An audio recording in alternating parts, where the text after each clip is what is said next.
Hello everyone, मेरा नाम है गौरव और आज आप लोगों से मैं उस विषय पे बात करने वाला हूँ जिसका कि लोगों को बेसब्री से इंतज़ार था। तो चलिए आज का वीडियो शुरू करते हैं।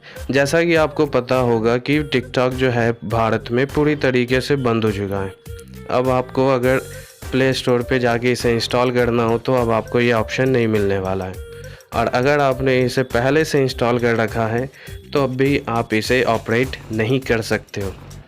तो ये बैन हो गया, अच्छी बात है, लेकिन कुछ टिकटॉकर्स का ये सोर्स ऑफ इनकम था तो उनके लिए थोड़ा बैड न्यूज़ है। लेकिन बाकी सभी के लिए ठीक है, क्योंकि सबसे पहली चीज़ तो आपका डेटा इससे सेफ़ हो जाता है।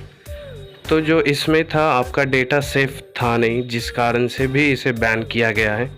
क्योंकि अभी आपको पता होगा चीन से कुछ हम लोग के विवाद चल रहे हैं बॉर्डर पे, तो इस कारण से भी इसे बैन किया गया ताकि आपका डेटा जो है वो सेफ़ रहे। दूसरा चीज़ है कि इसमें जो भी अभी आप देख रहे होगे, अगर आपने चलाया होगा टिकटॉक तो आपने देखा होगा कि इस पे जो भी कंटेंट आ रहे थे, सॉरी कंटेंट भूल दिया, इस बंदे ने ना मेरा कंटेंट बोल बोल के इंग्लिश ख़राब कर दिया है। तो चलिए वीडियो पे आते हैं। तो जो कंटेंट इस टिकटॉक में आ रहे थे वो बहुत ही ज़्यादा एडल्ट हो गए थे व्यूज़ पाने के लिए, लाइक्स पाने के लिए। तो ये बंद होना भी बहुत ज़रूरी था ताकि लोगों को पता चले कि ऐसे कंटेंट जो है वो आप कहीं भी नहीं यूज़ कर सकते हो। और अगर आप में सही टैलेंट है, अगर आप टिकटॉकर जो बहुत सारे अभी ब्लेम कर रहे हैं गवर्नमेंट ऑफ इंडिया को, तो अगर आप में टैलेंट है तो आप भाई कहीं भी आके पैसा कमा सकते हो अपना टैलेंट के बेस पे।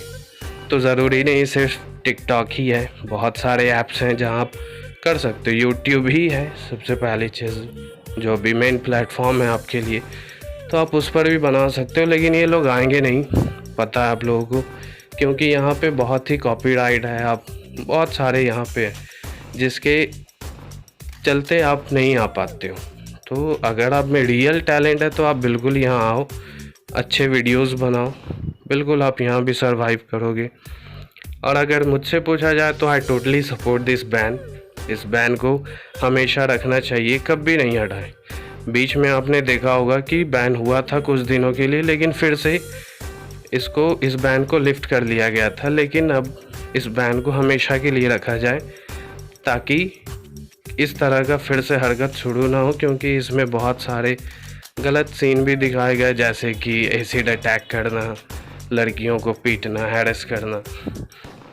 तो अब इस पे बहुत सारे टिकटॉकर्स का रिएक्शन भी आना शुरू हो गया है, यूट्यूबर्स का भी रिएक्शन एक बहुत सारे आ रहे हैं।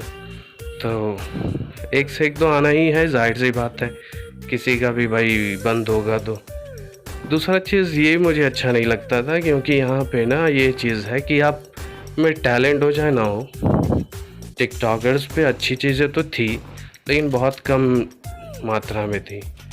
जब भी मैंने लास्ट ईयर ही यूज़ किया था तो उसी टाइम पता चल गया था कि इसमें कुछ समय देने लायक है नहीं, क्योंकि उस टाइम जब मैं यूज़ करता था तो सिर्फ एक सोर्स ऑफ एंटरटेनमेंट के लिए, लेकिन ये मेरा समय बहुत ले लेता था।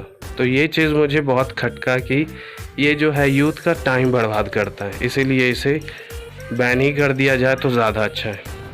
अच्छा, अब ये है कि टिकटॉक के साथ ना और भी 58 चाइनीज़ ऐप्स को बैन किया गया है। ये भी अच्छी चीज़ है, क्योंकि चाइनीज़ ऐप का ये खासियत है ना कि आपका जो डेटा है ये बाकी ऐप से थोड़ा ज़्यादा डेटा मांगता है। तो ये एक थोड़ा सिक्योरिटी लेवल से अच्छी बात नहीं है, तो इसलिए भी इसको बैन करना बहुत ही ज़रूरी था। तो आप अपना राय ज़रूर शेयर करें मेरे साथ कि हाँ, इस बैन को करना ज़रूरी था कि नहीं ज़रूरी है। ठीक है, दूसरी चीज़ कि आप इस बैन को हमेशा के लिए चाहते हो कि मतलब परमानेंट कि हाँ आ जाए 1 साल बाद ख़त्म, क्योंकि सारे लोग फ्रीडम ऑफ स्पीच तो है ही हमारे कंट्री में, तो आप बिल्कुल बिंदास बोल सकते हो। और दूसरी चीज़ सबसे बड़ी बात ये लोगों के दिमाग में थी कि पबजी कहीं बैन ना हो जाए।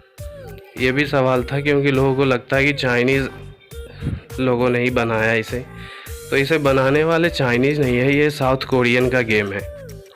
ठीक है, तो ये साउथ कोरियन वालों ने बनाया था, लेकिन जब इसकी पॉपुलैरिटी बढ़ने लगी तब चाइनीज़ लोगों ने इसका जो डिस्ट्रीब्यूशन शिप होता है वो ले लिया है। तो बनाने वाले इसे साउथ कोरियन के ही हैं, लेकिन इसका जो डिस्ट्रीब्यूशनशिप है वो चाइनीज़ लोगों के पास है। तो अगर आपका मन हो तो आप यूज़ करें, आपका मन हो तो अनइंस्टॉल कर दें। इस अभी के लिए तो पबजी बैन नहीं होने वाला है। अब बैन करने का प्रोसेस ये है कि इन सभी को चेक किया जाता है ऐप्स को कि ये डेटा को सिक्योर रखते हैं या नहीं रखते हैं। अगर लगता है कि जैसे डेटा थोड़ा हार्म हो सकता है, लीक हो सकता है, तो उसे बैन कर दिया जाता है। तो अभी पबजी में ऐसा है नहीं। अगर लगा सरकार को कि हाँ ये भी थोड़ा डेटा लीक हो सकता है इससे, तो इसे भी बैन किया जा सकता है। ठीक है, तो इस वीडियो को देखने के लिए आप लोगों का धन्यवाद। वीडियो पसंद